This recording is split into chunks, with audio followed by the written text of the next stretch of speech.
আমরা রাত্রি যাত্রাছি একটা আশায় আমাদের যুবক ভাই বোন অনেক রয়েছে, আমার সমবয়সী অনেক দূরে দূরে আছে। আমার দলের কাছে একটা একটা কথা বর্তমান কলিযুগে আধুনিক যুগে দেখবেন প্রত্যেকের ইয়াংস্টার যারা আছে ওদের হাতে ক্লাস মোবাইল। একটু শুধু বাজান, হ্যাঁ কথার সময় একটু শুধু টান দিন। প্রত্যেকের হাতে এই ক্লাস মোবাইল আছে না, অ্যান্ড্রয়েড। আর আমার গুরুজনদের হাতে কি আছে, বাটন ফোন। ওইটার মধ্যে আবার ছবি টবি দেখা যায়, তাই না? তো আমার এই যুবক ভাইদের হাতে, প্রত্যেকের হাতে আছে। যদি না থাকে তারা বাবা মাকে বলে আমাকে ফোন কিনে দিতে হবে। যদি বলো বাবা ফোনটার দাম কত, 10 থেকে 15 সর্বনিম্ন, বাবা এত টাকা কোথায় পাবো, বলে আমাকে কিনে দিতেই হবে। যদি না দেয় এই যে সুইসাইড করবো। হ্যাঁ, এখন এই মোবাইলটা প্রত্যেকে দেখবেন শুধু ধাক্কাইতেছে, আছে না? এই দেখবেন শীতের মধ্যে কনকনে শীতের রাস্তার মধ্যে বৈশাখ কারণ ঘরে তো নেট পারে, রাস্তায় বৈশাখ ধাক্কা, এই ধাক্কাইতে ধাক্কাইতে কি দেখে এটা আপনারা আমরাও জানি। তো এই ধাক্কায় আমাদের এলাকায় একজন আছে, এই মোবাইলের আগে কেনার আগে বলতেছে বাবা আমাকে বিয়ে করে কিনবো। তো ঠিক আছে বিয়ে করাই। আবার কিছুদিন পরে আমার একটা মোবাইল কিনে দেওয়া দিয়েছে, মোবাইল কিনে দেওয়ার পরে আমার বিয়েটা লাগবে। এখন আমার হাইটা পায় দেখবে 2 পায়ে বাড়ি হয়। এখন এই কারণটা কি, আজকে আপনার কাছে আমার প্রার্থনা, ওরা যেন এই মোবাইলটা যখন ধাক্কায় ওদের যেন দেহের ক্ষতিটা না হয়। কারণ বুঝতে নাকি, হ্যাঁ ওরা রাত দিন 24 ঘন্টা মোবাইল ধাক্কাবে, দেখবে ওদের দেহের জন্য তারা কোনো ক্ষতি না হয়। এই সাধনটা কোন সাধন, আমার এই মুর্শিদের কাছে এই সাধনটা আজকে আমরা জানবো নাকি। কারণ কোনের মধ্যে আবার বলছে আমরা জানো কারণ আল্লাহ ইসলাম, যার ভেতরে কাম বাদনে তার কপালে লেখা থাকবে জল, আর তার ওদের জন্য বেশ এখন শুরু রাখা কাম ছেড়ে দেবো, কেন করো আমার কপালের মধ্যে বসে যার কাম বাদনে তার কপালে লেখা থাকবে। কোন পথে যাবো, একটা রাস্তা আমাদের বের করতে হবে। আমরা আছি ভুল রাস্তায়, দলের কাছে কেন যাই, সঠিক রাস্তা খুঁজে নাকি। এখন এখান থেকে আপনি কিছু বলবো, ভালো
বাংলাদেশের 95%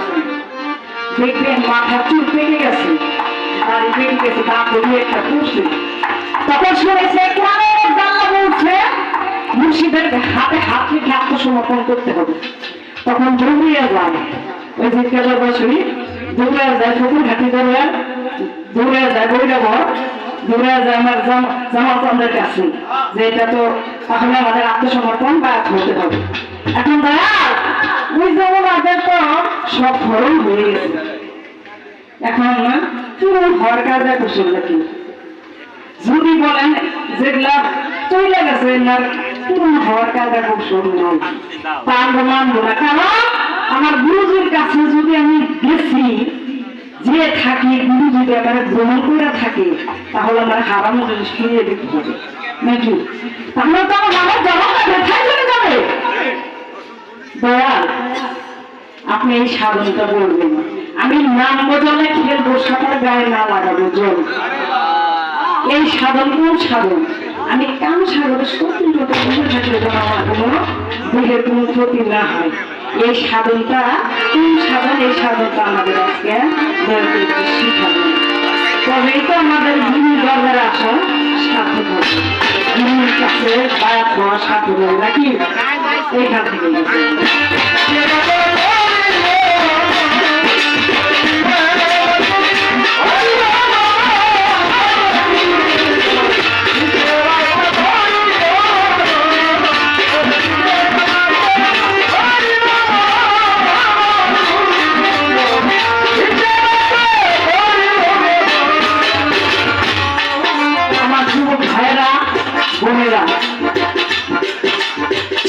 আপনারা জেনে নিন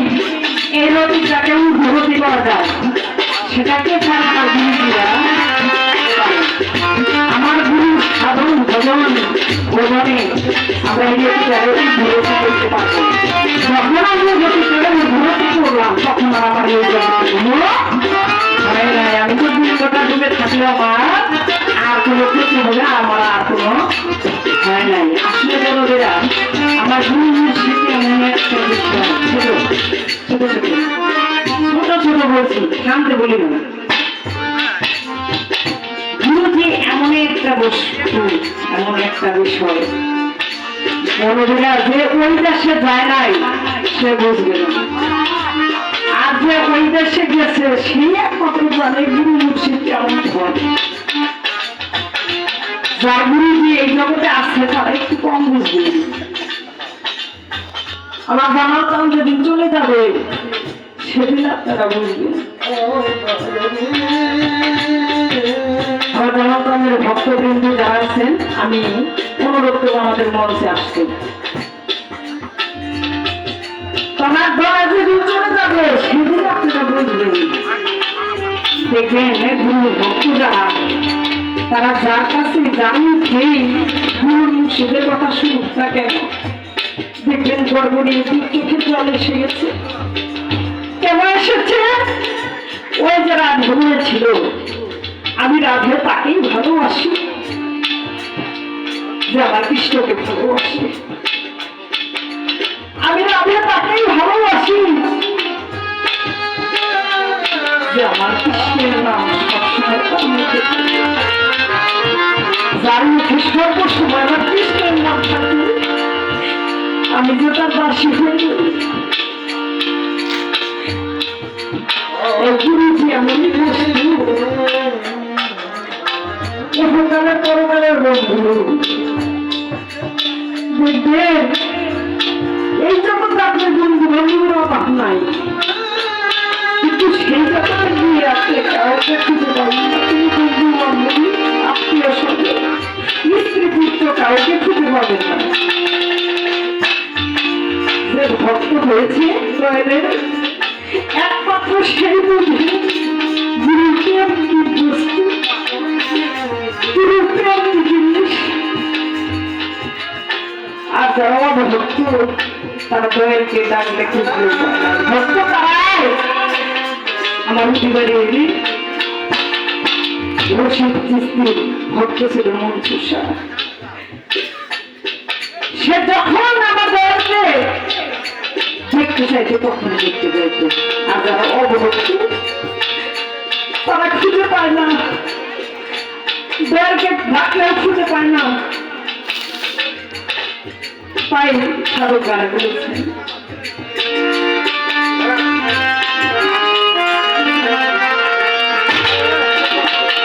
ওরে তুমি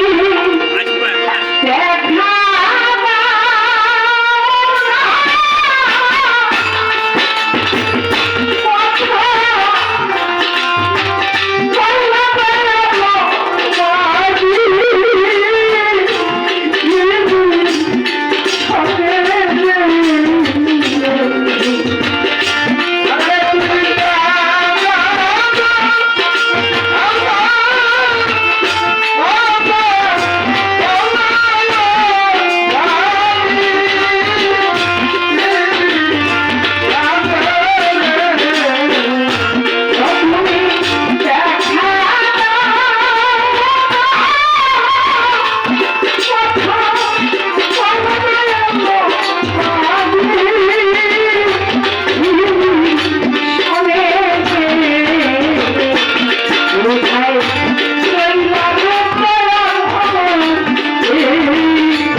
আর আমরা এমনই ভক্ত বছরে একবার গুরুর বাড়ি যেতে চাইলে যেতে পারি না।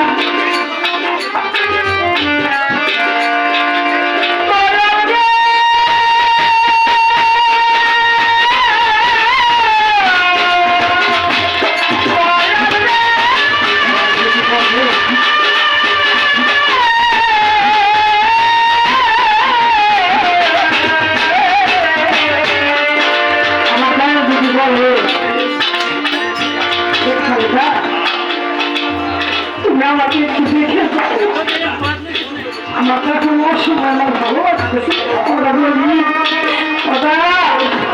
আমার তো সংসার অনেকটা কিভাবে পাবো এ কথাই বলে ভাবটা ছিল আপনারা সকলেই জানেন আমি জানি না দেখি নাই আমি শুনেছি হরিয়াবনের দরবার শরীফে পুরাতন্ত্রের একটা ভক্ত ছিল নাম ব্রহ্মপাদল আমি বাবা দেখি শুনেছি এই ব্রহ্মপাদল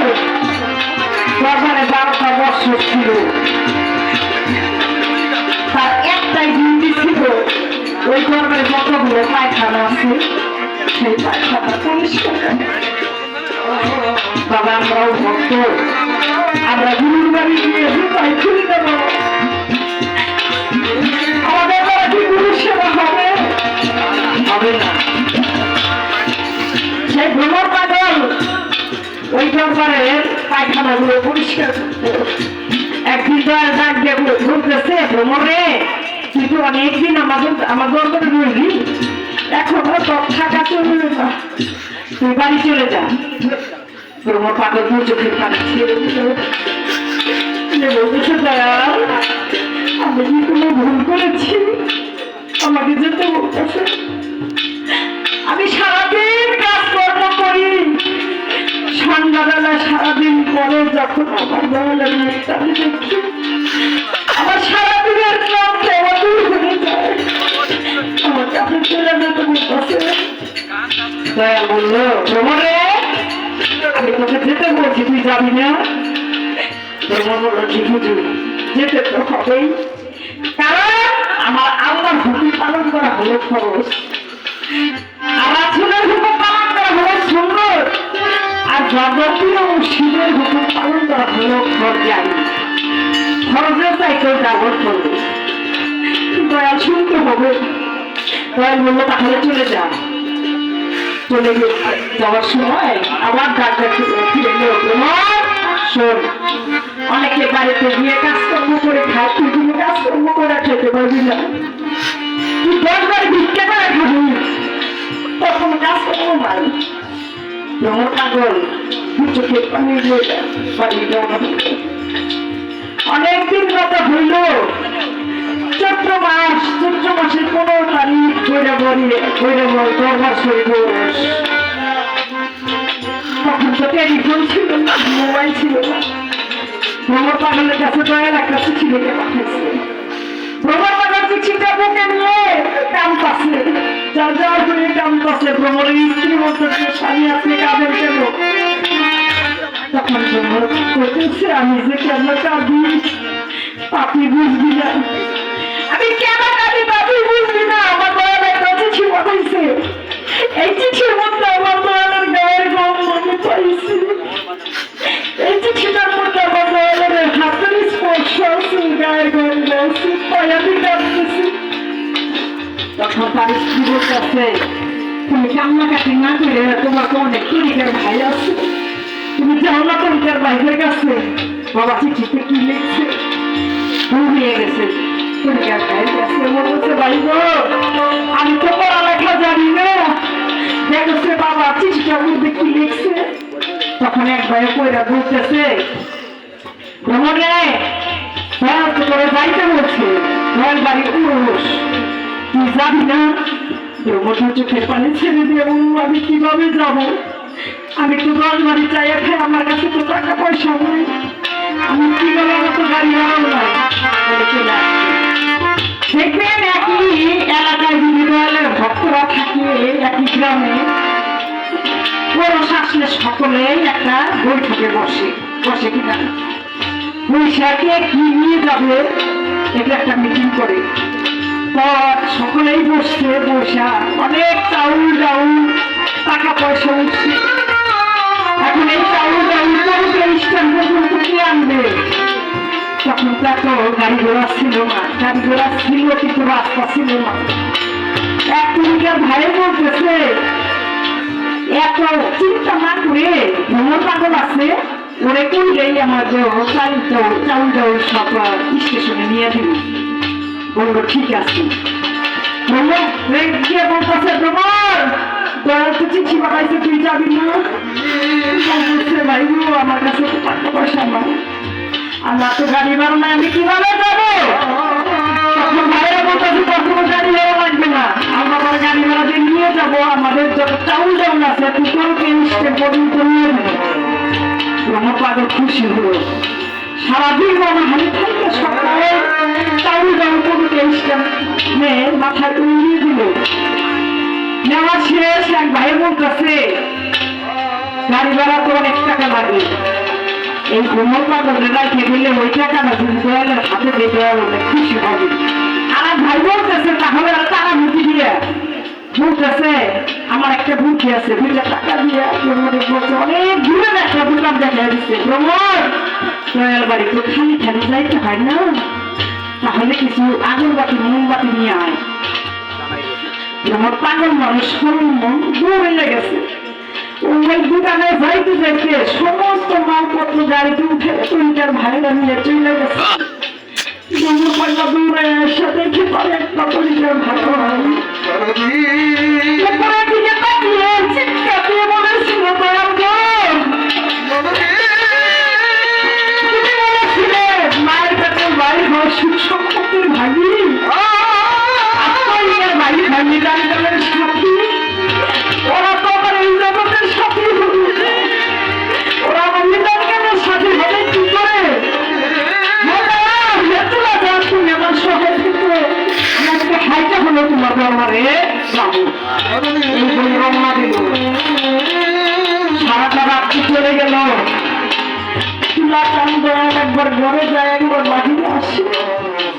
ভক্তরা বলতেছে দয়াল আপনি যখন করেন কেন আমরা কত ভক্ত আপনার সামনে আমরা কত কিছু নিয়ে আসছি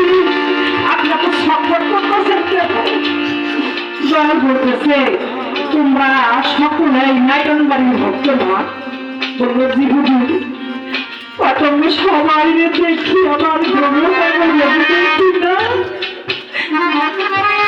বললো এক ভাই উঠলো দয়াল ভ্রমণ পাগল মানুষ কোথায় কোথায় বেড়ায়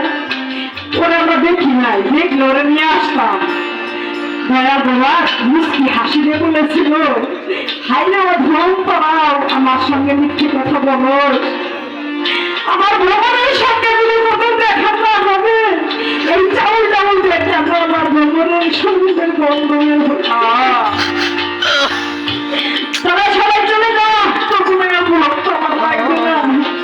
আইকে আসি গেটটা খুলে দেবে দেখ আমার ভ্রমণ এসেছে এক ভক্ত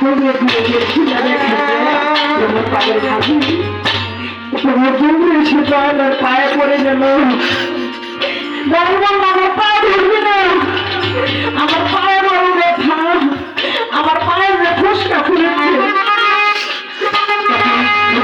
বলতেছে দয়াল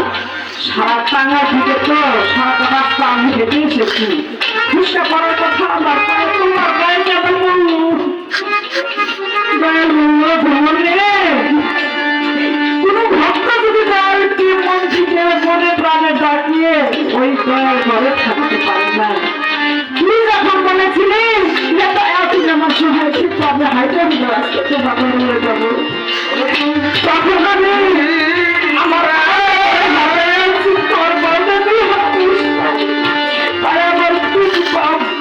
ফুসকা পড়েছি দয়াল মনে বসছো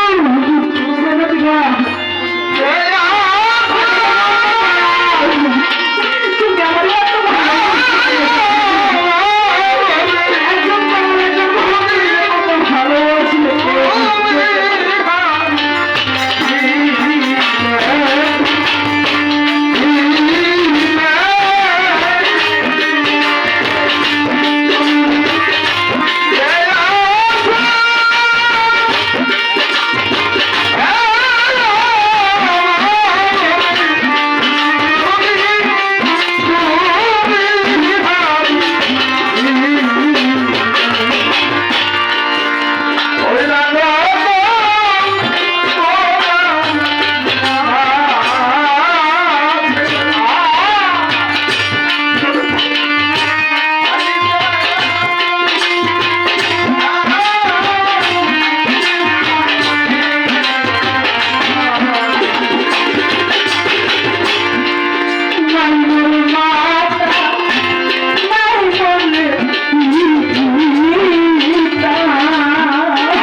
রাসূলুল্লাহ